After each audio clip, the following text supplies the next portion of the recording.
Welcome to my channel. I am Moody Chef Sargun and today I'll make tawa baingan. For more quick and delicious recipes, subscribe to my channel and hit the bell icon. Let's get started.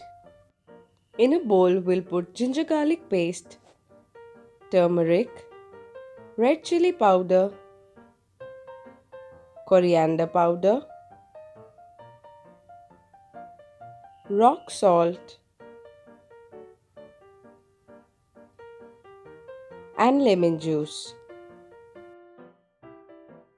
Now add salt as per taste. You can also add Schezuan sauce if you like, and we'll mix it. Add thin sliced brinjal and coat it with the paste.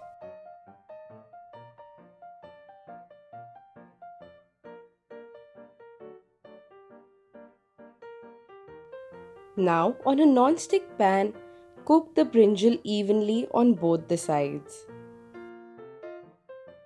Or you can simply put it in the air fryer if you'd like. Garnish with some cheese and serve it hot. Tawa baingan is ready. If you like this video, then subscribe to my channel and share with all your friends and family. For more such delicious recipes, keep watching Moody Chef Sargun.